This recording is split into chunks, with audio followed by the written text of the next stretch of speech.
While browsing through my Facebook feed recently, I came across a post about a sideboard that was about to be thrown away.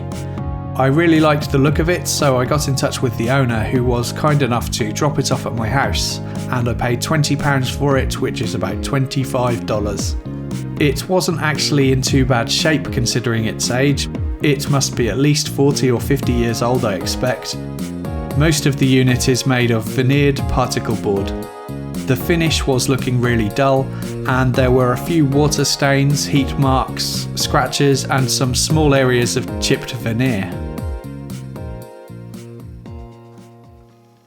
The big surprise for me was that the drawer runners, one of which was missing, were just softwood and stapled to the carcass. No screws and very little glue, certainly not built to last. I decided I'd make some hardwood drawer runners for it so they'd be more hard wearing, and when I removed the old runners I was surprised at just how easy they were to take off.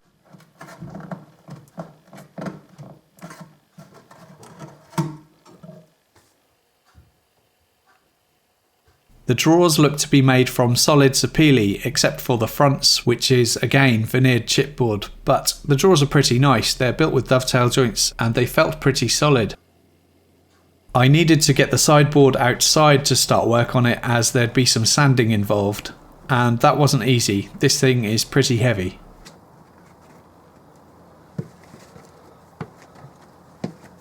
I got started by making the new drawer runners. I carefully measured up and wrote down the measurements of the distance from the bottom to each drawer runner so that I could later install the new runners in the same positions.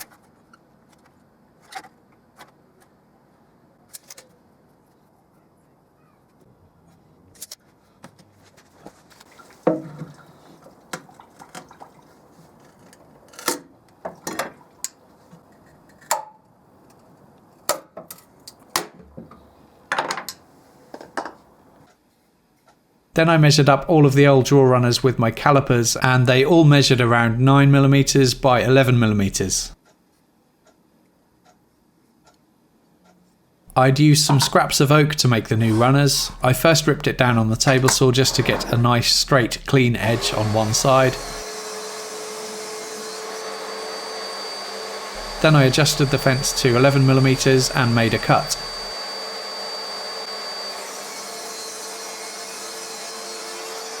That measured just over 11mm when I checked with the calipers, which I was happy with because they were better off too big than too small, and also I figured that the original drawer runners would have worn down a bit since they would have been installed many years ago, so I went ahead and ripped the rest of the pieces. Then I adjusted the fence to 9mm and ripped all of the pieces to the right thickness.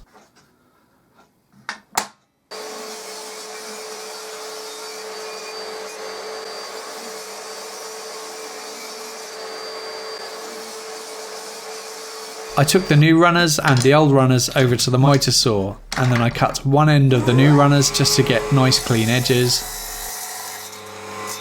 Then I sneezed, and then I cut the new runners to the same length as the old runners.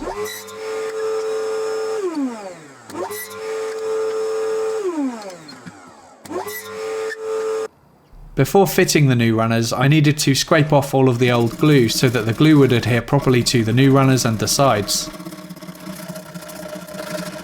I'd used some scrap pieces of wood to make spacers which I could use to position the drawer runners at the right height and consistently with one another, so I cut some spacers out of some scrap wood to the dimensions that I'd written down earlier.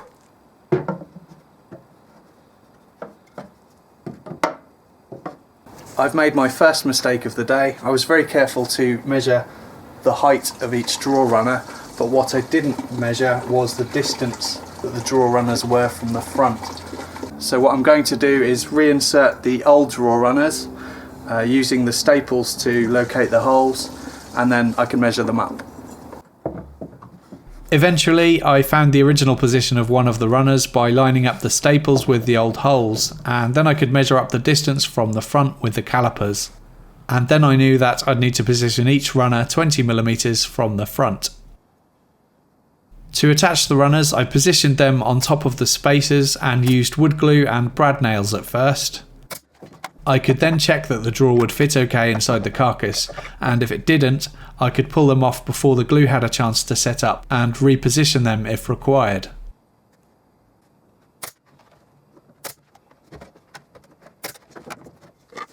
The first drawer seemed to fit just right, with a small and even gap at the top and on either side, so I came back to add screws to secure the runners permanently. I was obviously careful to choose a short screw that wouldn't pierce all the way through the sides of the unit. I drilled a pilot hole so that I wouldn't split the wood. Then I countersunk the hole and added the screws.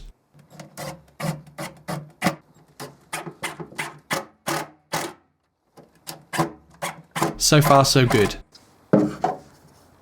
Now to add the next drawer, I used the same method again.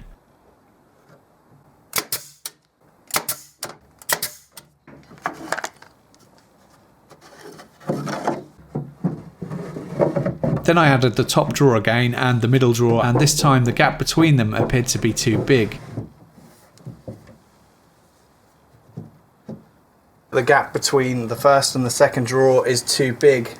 It's probably about 3mm there, and by sliding in the final drawer it goes in, but I can tell that this one should be slightly higher, so I'm going to quickly remove the runners that I've just added and reposition them.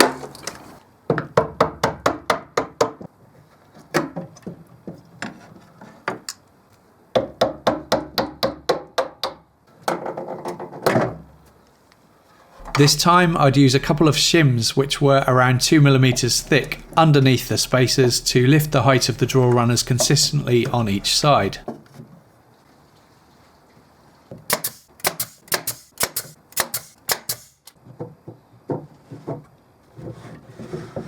This time the gap between the two drawers looked much better, and I double checked that there was still space at the bottom for the bottom drawer. Then I added the final runners in the same way as before by nailing, checking and then screwing. And the bottom drawer turned out okay first time. So that was the drawers fitted. Now to work on bringing that finish back to life.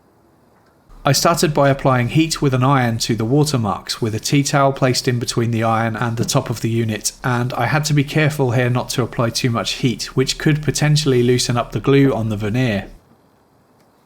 This method often works to remove light water stains, and it worked really well on the Sapili chest of drawers that I restored in a fairly recent video. I'll put a link to that in the description box below if you're interested. But I didn't see much of an improvement this time, perhaps because the stains were quite old. So I went straight to sanding instead, and I decided to do it by hand as I didn't want to risk sanding through the veneer. I started with 80 grit to remove the old finish, and then sanded again at 120 grit.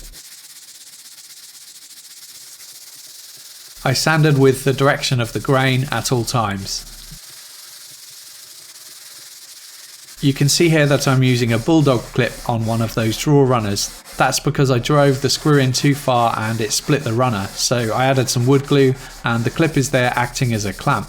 I was too lazy to remove the handles from the cupboard doors, as I knew I could easily just sand around them, although I did take the time to remove the handles from the drawers when sanding those.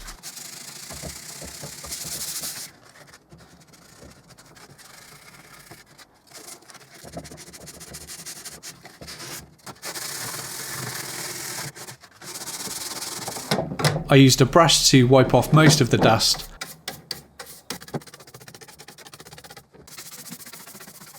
And then came back with a damp cloth to remove the rest of it.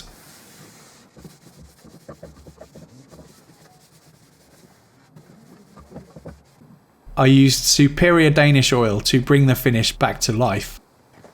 This stuff contains varnish, so it'll be a bit more hard wearing than boiled linseed oil, which I often use. I applied it pretty generously and rubbed it in with a cotton cloth.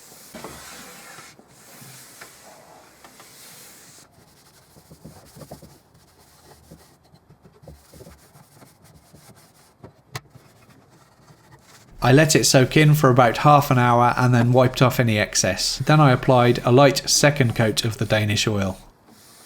I brought the unit back indoors and let it dry overnight, and the next day I added some candle wax to the runners. This would help the drawers to slide more easily. And it made a big difference.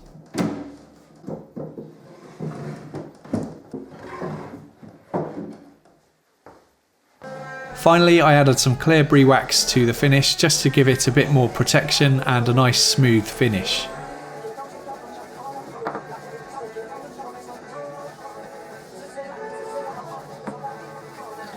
After the coat of wax had dried for a couple of hours, I buffed it to a nice sheen with another clean rag.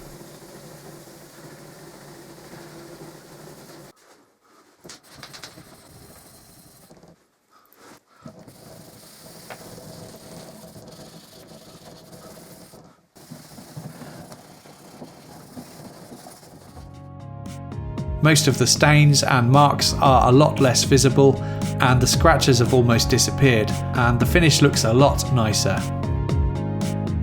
Here it is in its new home in my dining room. I've already filled it up with junk, and I like it a lot. I spent probably 3 to 4 hours on this project, and I think that was time well spent. Hopefully this sideboard will be in use for many years to come.